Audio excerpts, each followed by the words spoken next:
ассалому алайкум дӯстони азиз, хушомадед ба канали мошини фурӯшӣ. Ман ҳастам бо шумо Рамазон аз ҳамин канал. Бо дихатар видеонаворо то охирш тамошо мекунем, бо хабар мешавем аз нархҳои мошинҳои фурӯшие ки дар Тоҷикистон мебошад. мошинҳо аз ВАЗ-2107 саршидагӣ то Mercedes-Benz S-класса ки мошинҳои шумо дар комментария нависондагӣ бидем, дар ҳамин ҷамъ ҳузур дорад. курси имрӯза 1000 рубл баробар аст ба 139 сомонӣ.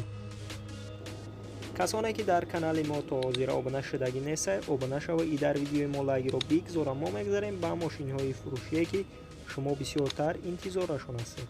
бо дихатар видеонаворо то охирш тамошо мекунем, бо хабар мешавем аз нархҳои мошинҳои фурӯшие ки дар Тоҷикистон мебошад.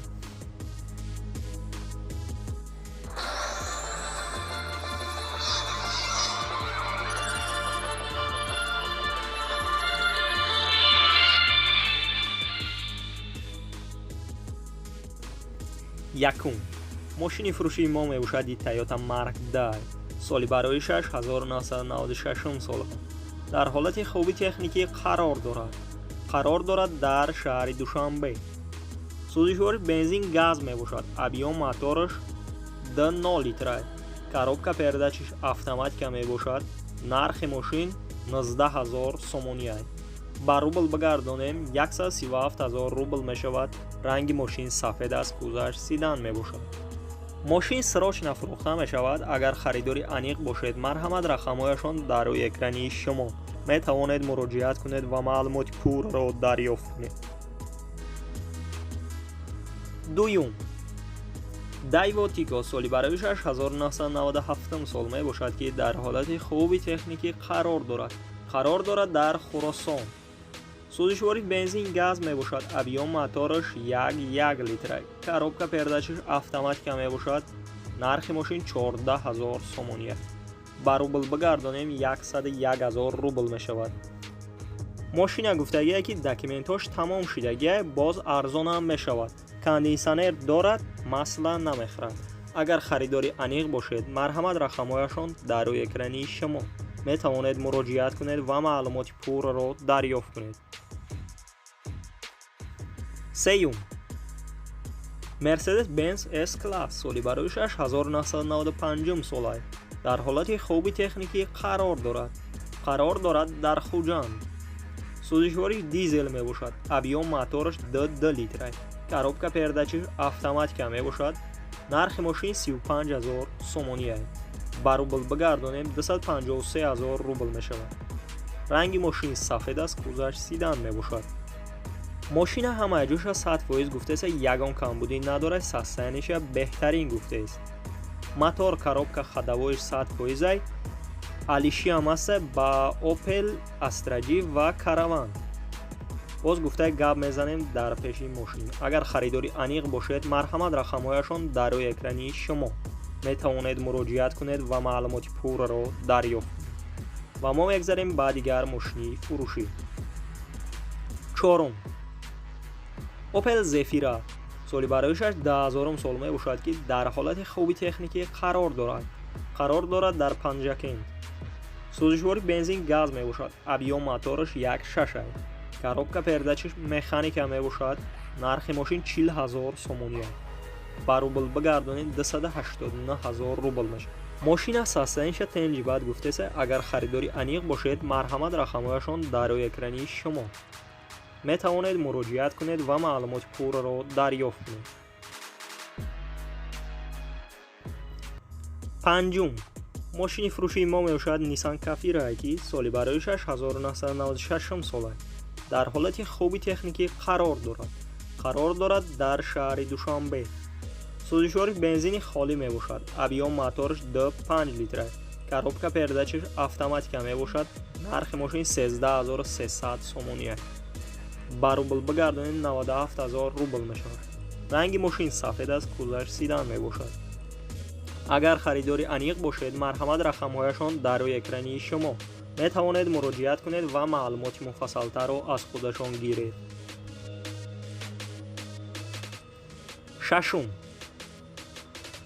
Opel Combo соли бароишаш 1996 сол аст. дар ҳолати хуби техникӣ қарор дорад. قرار دارد در شهر دوشنبه. سوزشواری بنزین گاز می باشد. ابیام موتورش 1.6 است. کاروبکا پرده چشم مکانیکا می باشد. نرخ ماشین 35,000 سومونی است. با روبل بگردانیم 253,000 روبل می شود. ماشین همه جوش 100% گفته است یگان کمبودی ندارد. دوستانی عزیز 4 بالونی نو دارد. 1 ساله حجت دارد. گفته ای که کراسکش نو کردگیم. اگر خریداری انیق باشد مرحمت رقمهایشان در روی اکرانی شما می توانید مراجعه کنید و معلومات پورا را از خودشان گیرید. هفتم ماشین فروشی ما می باشد دیدایو تیکو است. سالی برایش 1994 سال است. در حالت خوبی تکنیکی قرار دارد در خوجان. سوزشواری بنزین خالی می باشد. ابیام موتورش 1 لیتر است. کاروبکا پرده چشم مکانیکا می باشد. نرخ ماشین 11,000 سومونی است. با روبل بگردانیم 79,000 روبل می شود. ماشین ساسنش تنجی بعد گفته است سراشنا فروخته می شود. اگر خریداری انیق باشد مرحمت رقمهایشان در روی اکرانی شما می توانید مراجعه کنید و معلومات پورا را دریافت کنید.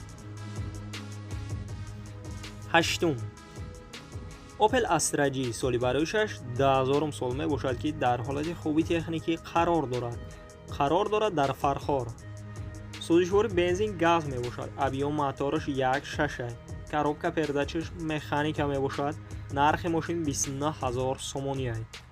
با روبل بگردانیم 209,000 روبل می شود. ماشین گفتگی که در حالت خوبی تکنیکی قرار دارد.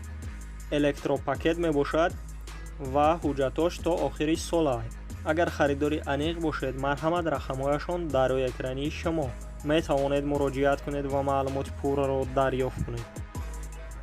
نهم مرسدس بنز اس کلاس سالی برایش 1999 سال است. در حالت خوبی تکنیکی قرار دارد در یابان. سوزشواری بنزین گاز می باشد. ابیام موتورش 2.8 است. کاروبکا پردهش اتوماتیک می باشد. نرخ ماشین 61,500 سومونی است. با روبل بگردانیم 444,000 روبل می شود. رنگ ماشین سرخ است. کوزش سیدان می باشد. اگر خریداری انیق باشد مرحمت رقمهایشان در روی اکرانی شما می توانید مراجعه کنید و معلومات پورا را دریافت کنید. و کسانی که در کانال ما تازه را آبونه شدگی نیست آبونه شوید. در ویدیو ما لایک رو بگذارید. ما میگذاریم با ماشین های فروشی که شما بسیارتر انتظارشون هستید. خودی خطر ویدیو نوارا تا آخرش تماشا میکنیم با خبر میشیم از نرخ های ماشین های فروشی که در تاجیکستان میباشد. دهم اوپل استرا در کوزوی یونیورسال قرار دارد. سالی برایش 2003 سال است. در حالت بهترین قرار دارد در رودکی. سوزشواری بنزین گاز می باشد. ابیام موتورش 1.6 است. کاروبکا پرده چشم مکانیکا می باشد. نرخ ماشین 47,000 سومونی است. با روبل بگردانید 340,000 روبل می شود. ماشین همه جوش 100% گفته یگان کمبودی ندارد. موتورش 1.6 اینژکتور می باشد. گازش یورو 4 است. باز معامله هم دارد. اگر خریداری انیق باشد مرحمت رقمهایشان در روی اکرانی شما می توانید مراجعه کنید و معلومات پورا را دریافت کنید. 11 تراکتوری فروشی T28 تلیچکا چیزیل ریشوتکا دارد. نخادو در ناحیه عبدالرحمن جامی می باشد. نرخش 22,000 سومونی. علیشی هم است با یگان ماشینی ساز. نرخ سپادت کنید. تلفن برای معلوماتی بیشتر می توانید مراجعه کنید و معلومات پورا را دریافت کنید. 12 دایوا لگانزا سالی برایش 1997 سال است. در حالت خوبی تکنیکی قرار دارد در شهر خوجان. سوزشواری بنزین گاز می باشد. ابیام موتورش 1.8 است. کاروبکا پرده چشم مکانیکا می باشد. نرخ ماشین 13,500 سومونی. با روبل بگردانیم 97,000 روبل می شود. رنگ ماشین سفید است. کوزش سیدان می باشد.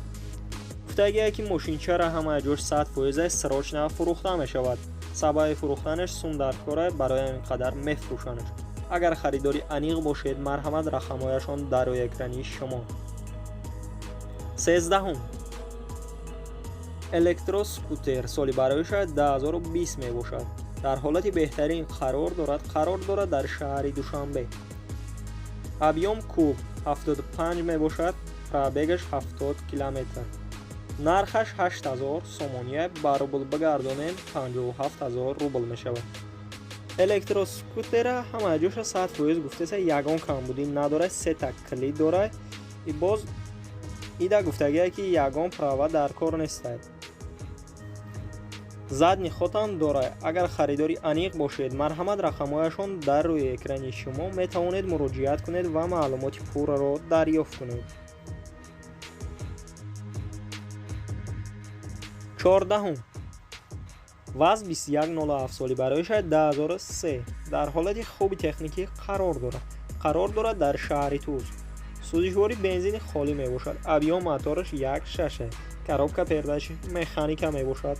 нархи мошин 11500 сомония, ба рубл бигардонем 83000 рубл мешавад. ранги мошин сафед мебошад. кузаш сидан. мошина гуфтагие ки дар ҳолати хуби техникӣ қарор дорад, документош 1 сола мебошад. агар харидори аниқ бошед, марҳамат рақамҳояшон дар рӯи экрани шумо метавонед муроҷиат кунед ва маълумоти пурраро дарёфт кунед. дӯстони азиз, видеонавори мо ба охир мерасад. дар ҳамин ҷо хайр то видеои дигар сарбаланду хонаобод бошед. дастгирӣ кардани моро фаромӯш насозед. ин буд видеонавори имрӯзаи мо.